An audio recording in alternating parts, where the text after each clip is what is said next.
Motorcycle is the ultimate freedom, If you look at life or at any challenge from the perspective of sovereignty, then once you lose fear, a big interest comes back to actually do something, to help others, or to build something. I had a very big drive to go through all challenges in the company. Started with engineering, went into product management, sales, business development, and then management. We designed a deal. It was a very large-scale project in Bulgaria, a hydropower plant, and the certificates they would create were bought by another country. Just doing that, the bureaucracy of that, took 2 years. And when you read the Bitcoin white paper, oh my God, if we can do that, we can automate the whole energy market. Gav was silent the whole discussion, and just at the end of the discussion, he understood where we're coming from, and he's like, let's do it together. All that research became the basis of the Energy Web Foundation. Speaking of need, the energy need for AI, right? Well, that is wild. Right now, that's the role of EWT. I'm very bullish on this year. I'm very excited this year. This relationship between energy production and civilization, what does it mean for the future? The launch team wishes you good luck and Godspeed.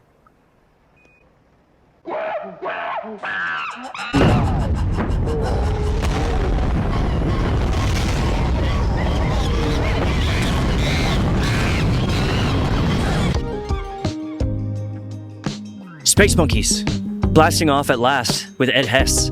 He's the co-founder of Grid Singularity, chair of the board of the Energy Web Foundation, and we're so glad to have him with us on the show, finally. He's coming out into the public for some reason. Maybe we'll get into it, maybe we won't.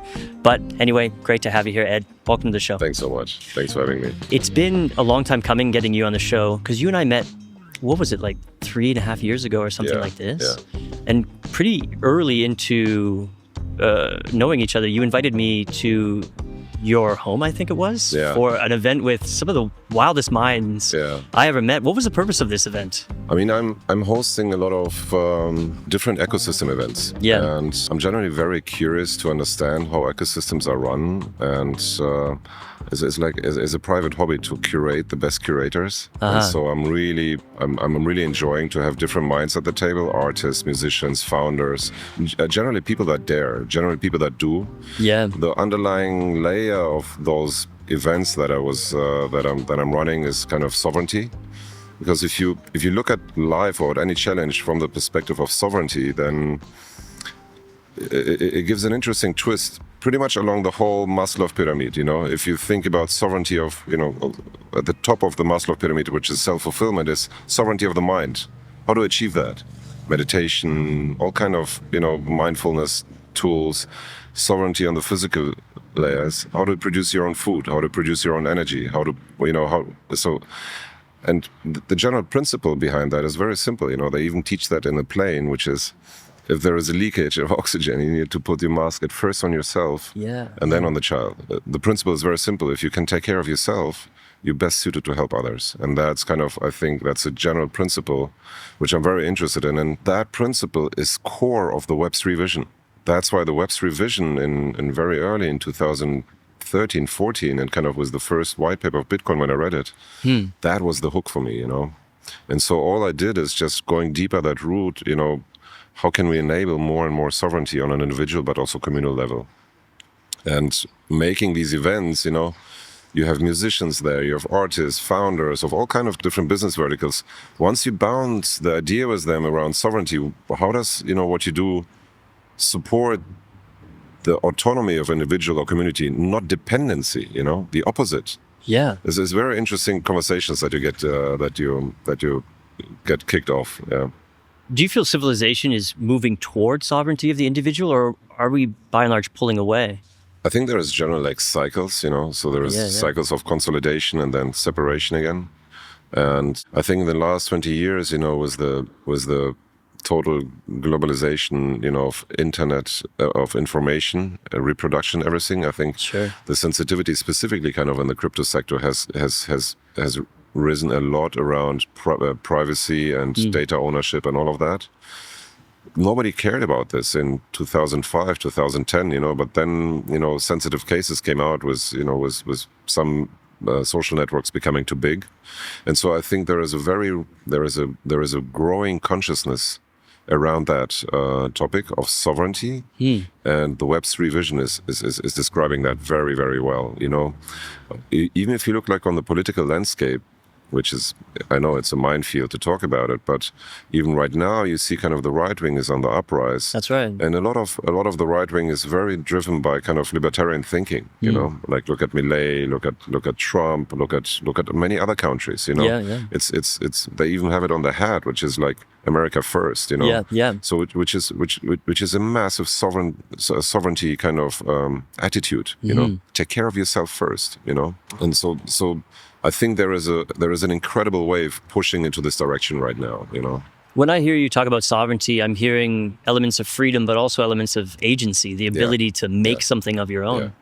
I mean, that comes, you know, the first time you jump into this rabbit hole of Bitcoin, then you understand, you know, well, at first my thinking has changed during the last 10 years. But at first I thought like, okay, if you really want to be in control of your money, and Bitcoin gives that chance, now many other protocols give that chance. But Bitcoin isn't really it's not really anonymous, right? If somebody knows your address, you know, they know your bank account. So it was like, okay, is that the price to pay for total sovereignty in money, you know? But then came Zcash and you know, zero knowledge proofs and so forth, you know? And I was like, no, it's not the price to pay. It's just a choice of the technology, you know? But obviously there is a big responsibility, you know? Because you need to take care of your own operational security. No doubt. And that can be dangerous, you know. And so there is definitely a big learning curve once you go into crypto, how to manage your passwords, how to manage your crypto keys. So it's a very important kind of phase one has to go through, which just increases your personal security. This is the other side of that conversation, though, because once we have sovereignty, then we can't take care of everything in our lives by ourselves. We have to depend on each other as well, which may even come down to managing finances and passwords and things like this as well. You could frame this discussion like, yes, sovereignty is like, is that just an egoistic approach of life? Right. But in many different type of practices, for example, I give a very weird example, meditation. If you go down that route of meditation and you distance yourself from the feelings that you have in the moment, and you just observe, you know, you learn to distance yourself from your behavioral patterns, and that makes you independent from outside influences. And then you would think like, well, it's just like, is this completely an egoistic view? You just want to be ignorant to everything that's happening on site? What actually happens is, if you go down that rabbit hole, is you lose fear, you know, because you know you can rely on yourself. And once you lose fear, you know, a big interest comes back to actually do something, to help others, or to build something, you know. So it has the counter effect.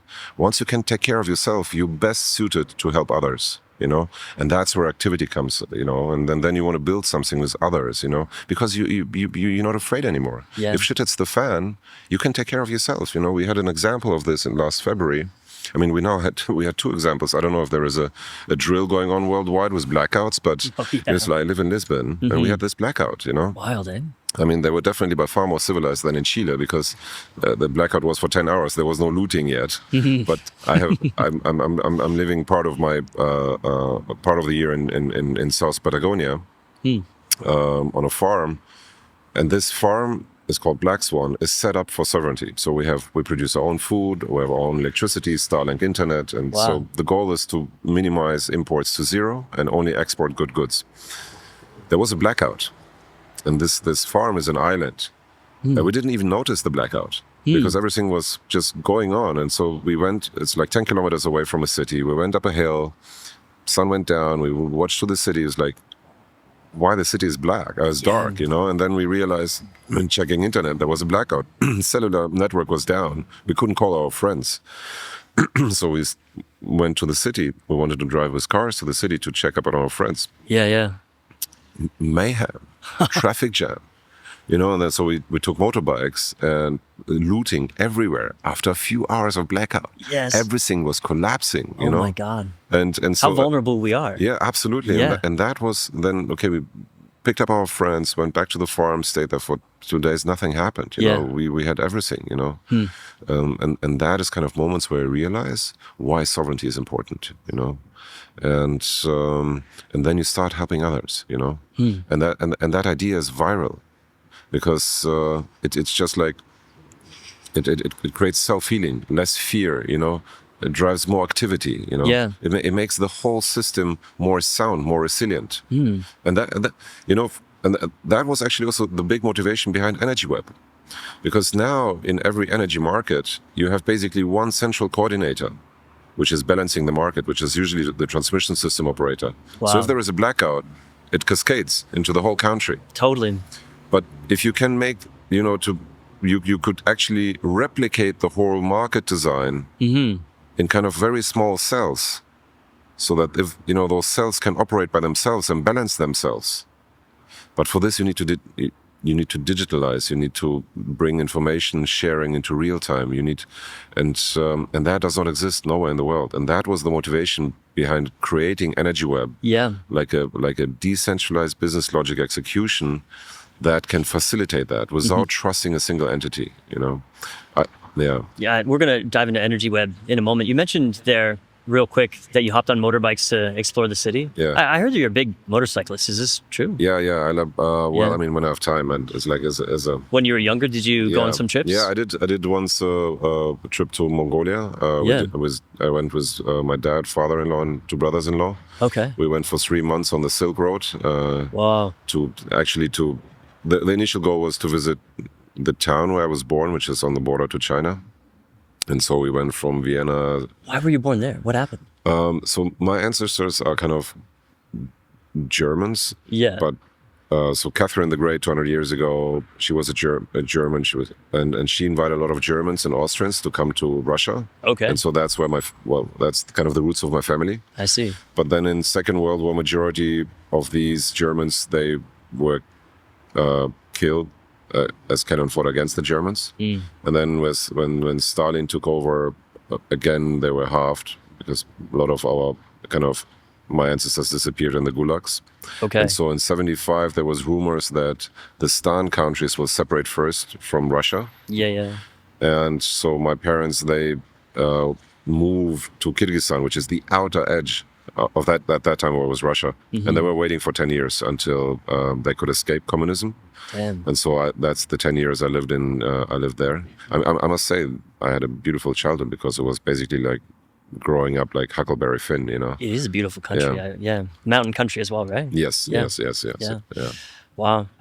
So on the motorcycle, you did some trips in... Yeah, we did down there. We went down there and then we went through Russia, Mongolia, through the desert. I've never been on a motorcycle, actually, myself. Maybe you can tell. But I've done a lot of traveling on bicycle. Yeah. Best way to visit any country, I think. Well, it's like motorcycle is the ultimate freedom, you know. It's like you just drive wherever you want, you know, have a tent or go into a hotel and just continue rolling. It's after a while, you know, you forget everything out there. You just, you just come into a flow state, you know. Okay, so you have a diploma in engineering and product management. Yeah, so I started studying mechanical engineering. Yeah. And it's a kind of, at that time, Germany changed from diploma to bachelor, but I was the last diploma. It's a 4-year study. Okay. So it was partially mechanical engineering, project management, and software engineering. And it's a mixed study. I finished the diploma somewhere in 2004 in Hong Kong. And then I worked in Shanghai for a few years in the automotive sector. Right. And then I went into energy. I worked 12 years in energy. In the energy market, it was 6 years working for ABB. It's a company that does electrical barons. So I started with programming control systems for power plants, for hydropower plants, Sure. how to control a power plant. Ended up in sales, so went away from engineering into management. How'd you like that? Was much more fun, to be honest. Okay, nice. Yeah. And no, I mean both was interesting, but I had a very big drive to go through all challenges in the company. I see. So started with engineering, went into product management, then went into sales, business development, and then management. And the last 6 years of this 12 years, I worked for a company which is they produce kind of the machines, the turbines, generators. Is the largest company in hydropower. They have pretty much built every third hydropower plant in the world. And so, okay. And I was fortunate enough that they gave me a position to run their markets in Southeast Europe. Sure, yeah. And that's most of those deals were government deals.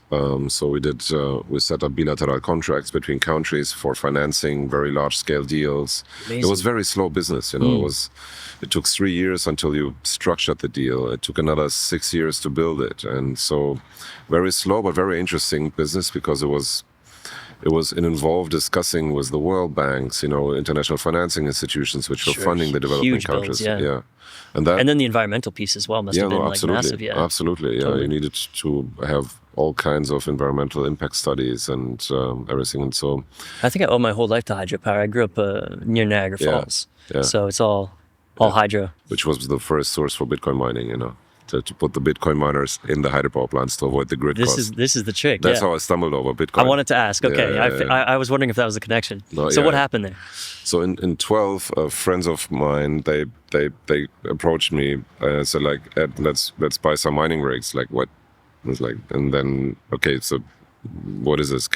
How did they explain Bitcoin to you? Like, what was? No, they said you set up a computer and then you can earn some money. So it's like, can you give me some information? And then they sent me the Bitcoin white paper, and I think I read it like 10 times. I was like, what the heck is that? And from that moment, I was caught up. It was like, as I've never seen something like that, where with the mix of cryptography, gaming theory, you can create something that is immutable.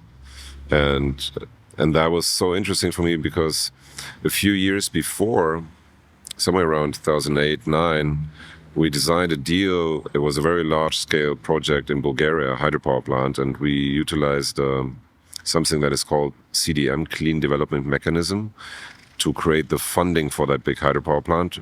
So the certificates they would create were bought by another country. And so the country kind of prepaid those certificates, which became like part of the equity deal. Okay, early energy credits. Exactly. And so to create that certificates and to transfer them, there were no standards. Just doing that, the bureaucracy of that, took 2 years. Just simple certificates, Wow. And when you read the Bitcoin white paper, that there is a token you can move from left to right with just a click, it was like, what the heck? If we can't put that into energy, we can make that business model a commodity, And so from the Bitcoin white paper, then I was looking for projects who's doing it. And so I started going to a conference. I made a conference myself, actually. We were only 70 people that were there, But it was the first movers and shakers, It was Roger Ver, Eric Voorhees, Yifu, the guy who made the first ASIC chip, Gavin Andreessen, one of the core developers. So it was like really the first movers and shakers at that time that came together. And Charlie Shrem, who later disappeared into jail for a year, Bitstamp, he connected me then with Vitalik, because Vitalik, he was a Mastercoin first, and then he had his magazine. And Vitalik just published the white paper with Ethereum. And I tried to hook up with Mastercoin and colored coins, but they tried to build it on Bitcoin. They had the idea that we could tokenize on the blockchain of Bitcoin. And so Vitalik, I think he was an intern, or he worked at the Mastercoin project for a few months. Yeah. And after that, he made his magazine, I think it was Miha Alisi. And so he was writing blogs about Bitcoin. And then he started writing the white paper on Ethereum, how to generalize this technology. And once I saw that white paper, that was like, okay, this is something much more viable than Mastercoin and colored coin. And so I started reaching out. After they formed the first team, I think in Miami, that was beginning of 2014, they came to Vienna again. I lived in Vienna at that time. And that's where we had the first meeting. And so... Do you remember your first impression of Vitalik?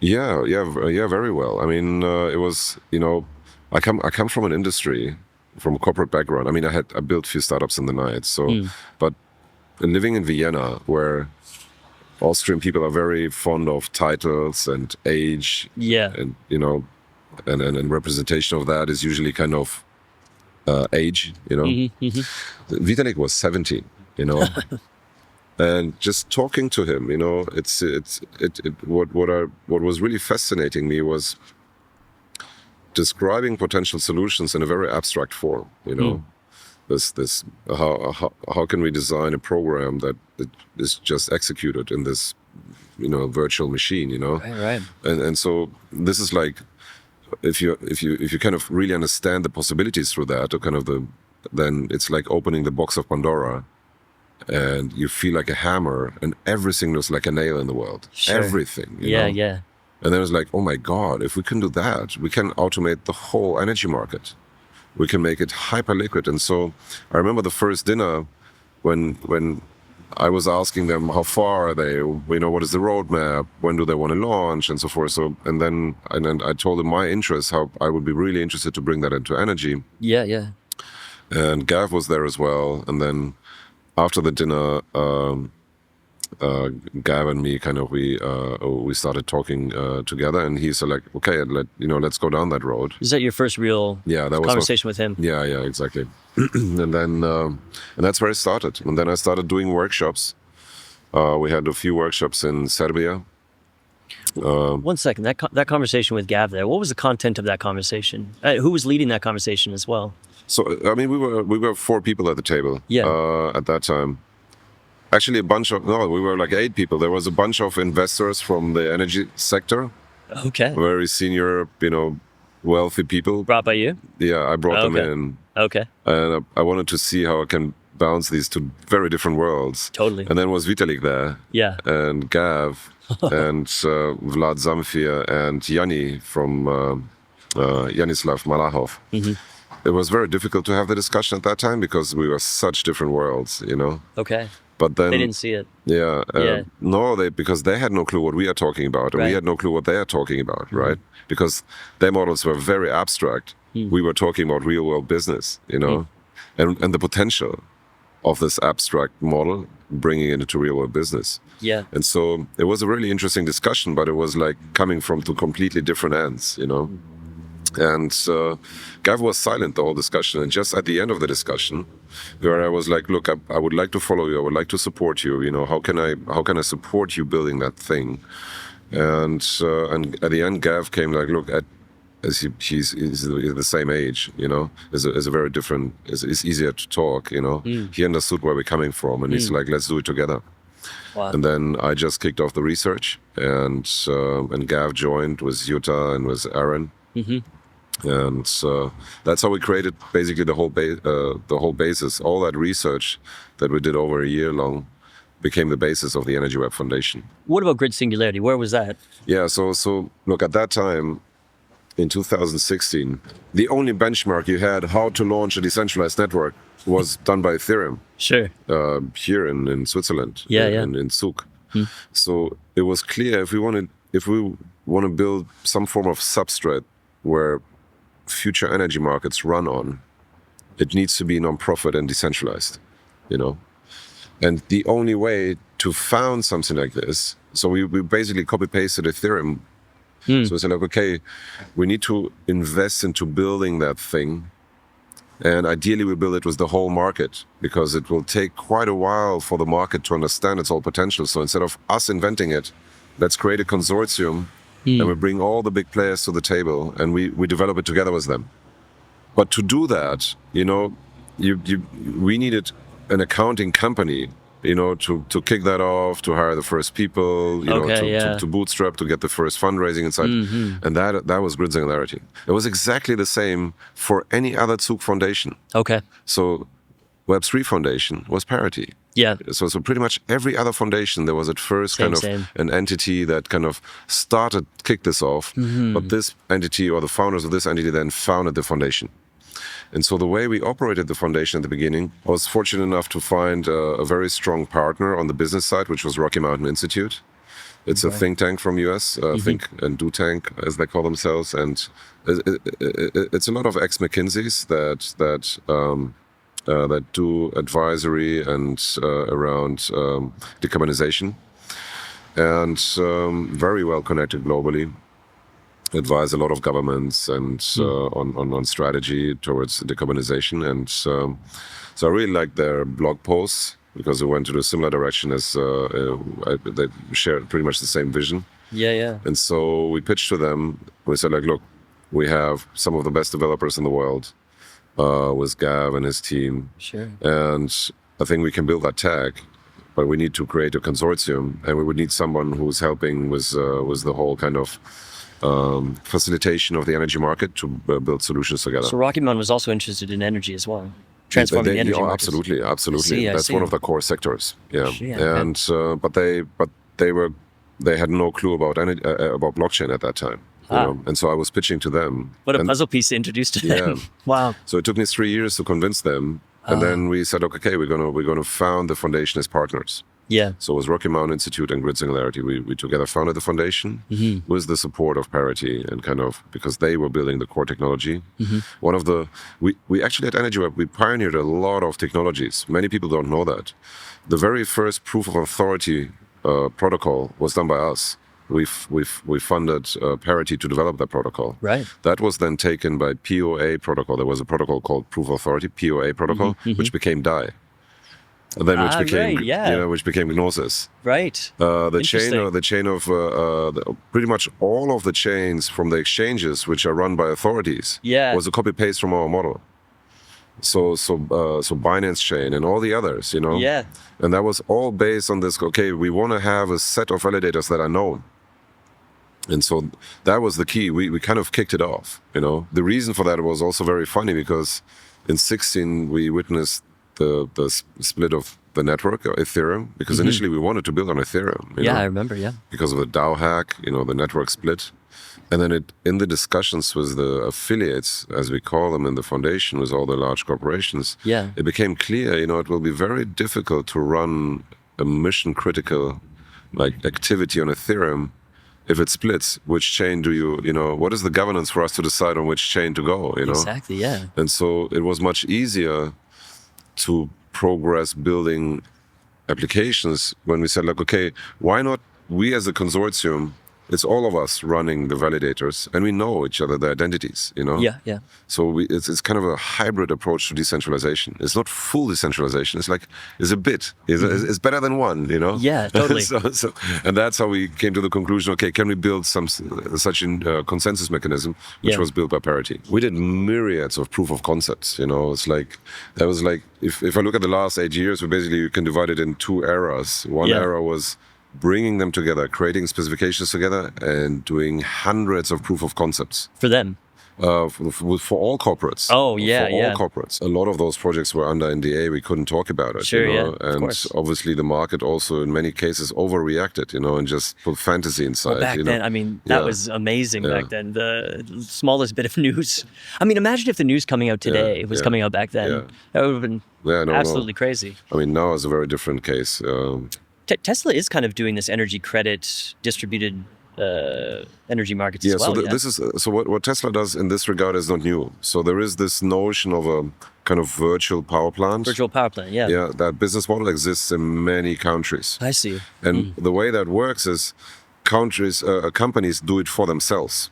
They want to offer additional service to all their clients, and so they pool them into a power plant, because if you want to trade an energy, you need a lot of capacity. It doesn't make sense to trade electricity right now if you have only a small battery, because the systems to trade are so cumbersome. It's you need at least $1 million of capital, if you want to start trading electricity. I see. It's a very kind of high hurdle to take if you want to become it, and that's why, a way to overcome this, to kind of give this trading benefits to your clients, is you pool clients and make them like one big power plant. Yeah, gotcha.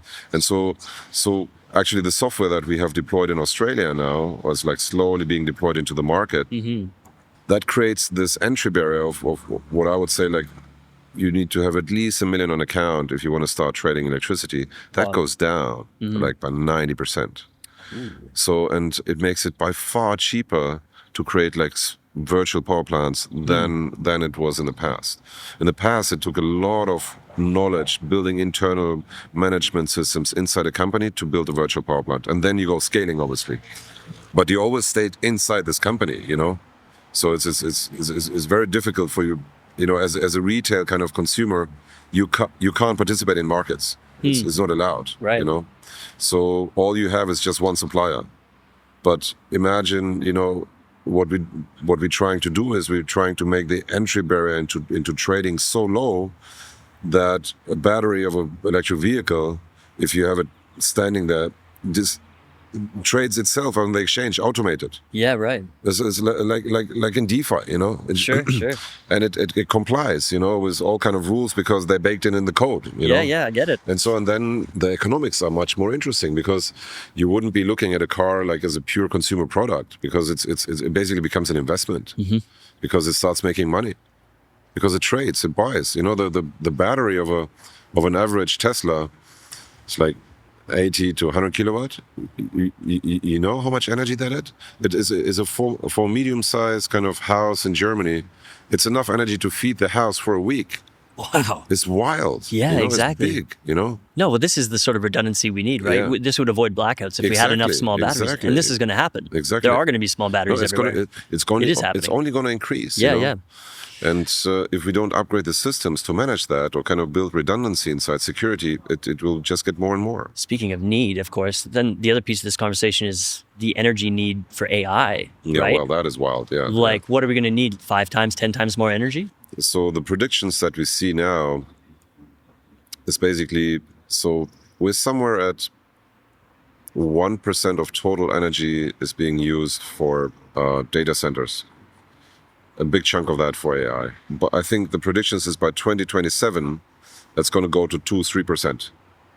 But then there is then it goes like wild, you know? Yeah. Because the predictions in AI are kind of majority of the predictions is that by 27, we're hitting somewhere this threshold that AI becomes so advanced that the only way to scale, it becomes much cheaper to scale AI further you don't need to hire AI scientists anymore. No, you right. just hire AI to research itself. Yeah. And then the only way to scale that is more data centers. I think energy is the bottleneck, right? Yeah. To AI. It will be the bottleneck, but I'm not really concerned about that, because it will be actually really interesting for the energy markets, because prices will go up. Totally. You know? Yeah. So all consumers, it will become by far more interesting for consumers to become prosumers, to be interested to produce their own energy as well. There you go. Yeah. Beautiful. And so it will have a very interesting effect on the market. And then, so you know, the energy markets right now, they're also very, very inefficient. You know, because these small assets, which are increasing in quantity, like exponentially, you know, we call them DERs, distributed energy resources, is massively on the rise. You know, electric vehicles, batteries, all kind of things, smart devices is only increasing, but they are not really utilized very efficiently because they can't access the price signals on the market. Right. So what we measure from our perspective, deploying digital spine as we have in Australia, we can increase the efficiency of the energy market by 40%. So now take these numbers, you know, you have total energy consumption, total energy market. We can make the efficiency 40% higher. This is it, yeah. And now I'm talking like about the next 2 years, AI is consuming 1%, then by 27, 2 or 3% of total consumption. Yep. Look, there is a lot of improvement potential. Okay. You know? And how easy is it to deploy this? You said the political side of it is by far more difficult than the technical. You know, so working with the Australian energy market operator AEMO, it was basically a work of 5 years. You know, doing a lot of proof of concepts and slowly kind of battle testing until it's being rolled out into the market. You know, the grids are going to be under such strain. I mean, the regulators are going to have to act. They're going to have to. Yes. Yeah. You call this the digital spine. Yeah. That's the project, right? Yeah. This is a product of Energy Web or Grid. That was built together with that actually. It started up as different proof of concepts, and then we continued developing that together with the Australian energy market operator. I see. Okay. And why was it very interesting to develop it with the Australians? Because Australia is one of the most unbundled markets in the world, and the Australian regulator is one of the most advanced in terms of looking at privatization and managing its market. Okay. And so pretty much every regulator that is interested to advance its kind of management is looking into this direction. What are they doing? You know, that's why it was a very important example to create a benchmark, how it's working there. You know, and then after deploying that, we received quite a lot of inbound interest from other regulators from all around the globe. Sure. Which wanted to go down that route. But again, working with regulators, it's a slow activity. You know. I mean, I think I've been saying that quite often on podcasts or presentations. Like, we're moving between two kind of different time zones, in energy. 8 years. What we achieved in 8 years from creating the consortium, building an application that is deployed at national scale is wild. It's unseen in the energy market. Oh. But in crypto, we went through 3 bull cycles and bear cycles, in crypto. Just waiting. In crypto, I get it. 8 years, like I feel like a granny already, like I know. Yeah. So, well, I think people will be rewarded who have stuck with you guys from the consortium days. Going back to that, you wanted to deploy on Ethereum. Polkadot wasn't even close to ready at all. No, Polkadot, no. Even the concept didn't exist at that time. So you just deployed basically your own blockchain.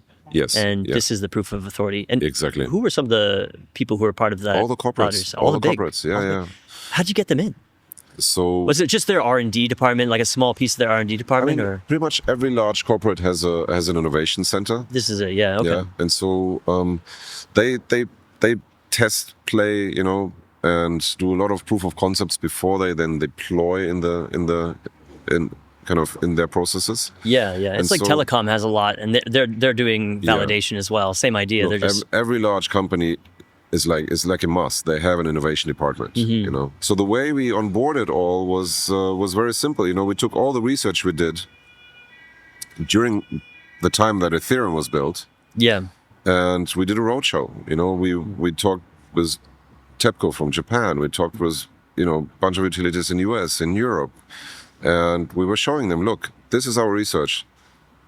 Ethereum is out there. The box of the Pandora is open. Somebody's going to do that.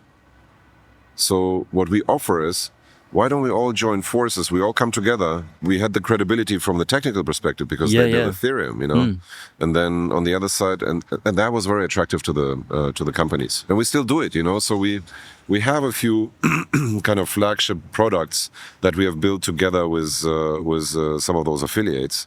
So one is kind of the backbone for the energy markets, which you call digital spine. Then we have green proofs, which is just on-chain registries for all kind of green commodity markets. Which includes carbon credits and what are all commodities? Kind of certificates for different fuel types. For an aviation sector, it's safe aviation fuels. In maritime sector, it's something different, and then in trucking industry and every type of green commodity markets, which are exploding right now. And then we have something that we call circles, which is like an incubator program. So there is a bunch of further ideas how we could utilize this decentralized business logic execution in the management of different parties, interaction of different parties, and then there is multiple companies that just join, and it's like creating a new concept together. Yeah. So we incubate that solution, we help building that together with the affiliates, and then we trial it out, and then we see if we can hit product market fit or not. Okay, because you've moved from the proof of authority chain, or you still have that running, but now you also have a roll-up on Polkadot, a parachain. Yes. So and this is where the actual solutions are running. Yeah, that's right. Yeah. Okay. You need to understand, it wasn't just like, okay, we have this vision and that's exactly what we're going to build. That wasn't clear from the beginning. No, I get it. It was rather a kind of a group kind of movement of all the affiliates to learn the technology, to understand what we don't want, and then slowly progressing further. So as Polkadot emerged, the concept was a relay and parachain, discussions started to go around, like how would a country, what would be a regulator's interest if they have the energy market running on the chain, at least the mission critical activities, identities and so forth, and what would be a big issue is always what is the governance of that? Sure. And that's why it became immediately clear at the beginning that it will be very difficult for a regulator for kind of these mission critical applications to run on a monolithic chain like Solana. Totally. Because it's like, how does the regulator or kind of the decentralized parties change that thing, Well, I remember back then there were discussions of Energy Web becoming its own relay chain. That was the whole nested relay concept, right? Absolutely, because it was so. We went down the route. Like, look, it could be interesting that there might be country parachains. Exactly. And then the question is like, but also, a lot of the affiliates, they understood very well, like a good example is Engie. They built so many different applications. Engie, yeah. Yeah, so they also went, the magic in blockchain is composability. Once you track identities, transactions between the identities, whatever the transactions are, that becomes the base layer for refinancing assets or financing of assets. And so they build applications also into crowdsourcing photovoltaic installations in Africa, which were built on other applications. And then it immediately became like, apparently like, well, it would be a pity to have like as many POA networks as countries, because you would want to have interoperability between them. Right? Totally. And then that's where Polkadot's kind of the thinking was like, should we have our own relay chain, which is kind of the core of EnergyWeb, and then there is all kind of app-specific or country-specific parachains. Yeah. But then Polkadot in itself was at such an early stage that to run a parallel of that whole thing was just like unimaginable. Too crazy, absolutely. So that would be a mammoth task to do it parallel to Polkadot, And then I remember discussions with Gav, that there was a notion that maybe further scaling would be that a parachain could be, there could be more children parachains in this third layer, to each parachain. I was like, oh, that is more interesting. Then we don't have to maintain the core thing. Have you been following the development of the Mandala project? Not much, no. Have you heard about it? I think, I heard about it. Yeah. And I think did they go down that route? With Indonesia. Yeah. Yeah, and they're about to come to market to launch actually. Yeah. Okay. But they have the roll up, the parachain. Yeah. And then they have proof of authority chains that can interoperate with it. Yeah. So the government can do ID and everything like that. Yeah. It's a pretty big operation. Yeah. So we kind of abstracted this. Yeah. As you say, it's pretty much a similar concept what we do. So we have the security layer, which is the rollup. So now it's the EnergyWeb chain, the standalone, which has a bridge to the EnergyWeb parachain, EnergyWeb X. What do you call it? Lift up? It's just moving the token from one chain to the other, lift up or lowering. Yeah. We just months ago we had a vote to do this upgrade of this. So we will merge everything on the parachain. Oh, no way. Also, the logic will go over on the parachain. Okay. So all the authorities on the EnergyWeb chain, which are the governance, they voted up on this upgrade. And eventually, we will upgrade from proof of authority consensus mechanism to proof of stake, like any other parachain. That's incredible. And here the solutions, each solution which is utilizing kind of this decentralized business logic execution, which we call the worker node concept. A worker node concept is nothing else than a custom kind of framework to create custom proof of authority networks. So just to give you an example. Yeah. So there is a tracking registry in aviation sector. So all the authorities need to do is there is a specific logic that they need to execute the worker nodes. And so they should execute some specific business logic that is predefined. And you want to have security inside. You want to make it uncorruptible. So the way you design it is, let's say there is 10 worker nodes. They all do the same work, and there must be stake on it. So if of 10 worker nodes, 8 have this result and 2 have the other result, they're being slashed. That is the economic security of the solution. And so, but that is like, you can look at it like a trusted execution environment, But there is a gaming mechanism inside to make it secure, which is the staking. And so it's basically a custom proof of authority network, which can be defined how it works, where the nodes are, very modular by the solution builder. Whoever builds the solution can decide, okay, I need decentralized execution for this distributed with this economic kind of security. Yeah. This is the worker nodes I want to have.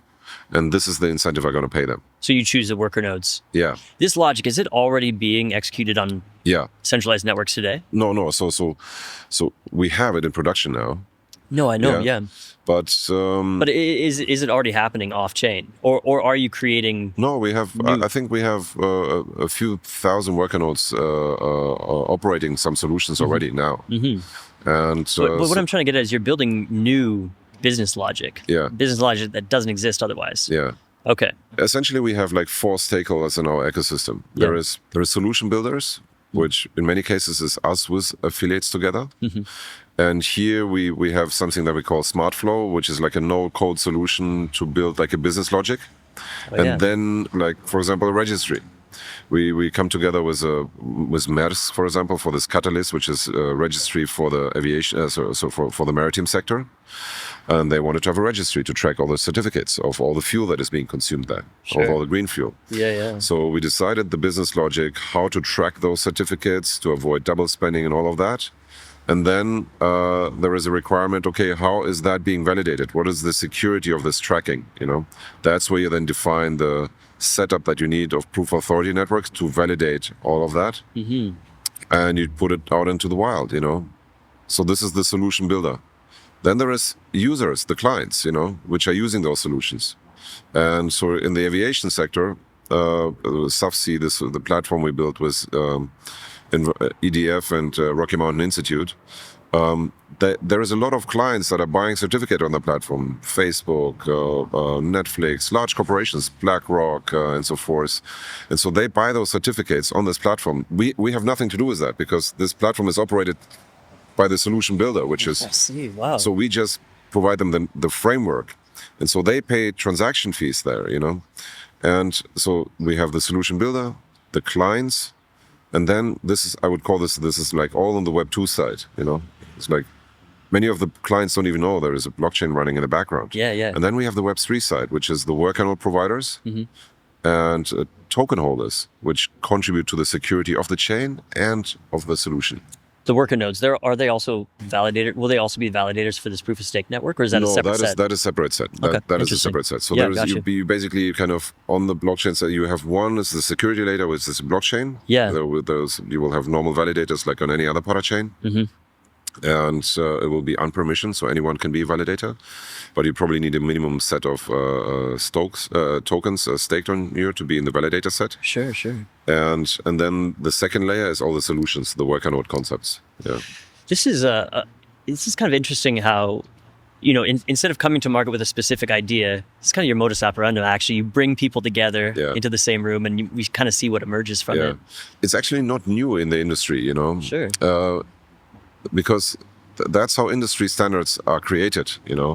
You bring a bunch of parties from one business sector together, and you create a communication standard. What is new is that this communication standard is using decentralized logic execution, which needs to be paid. That is new.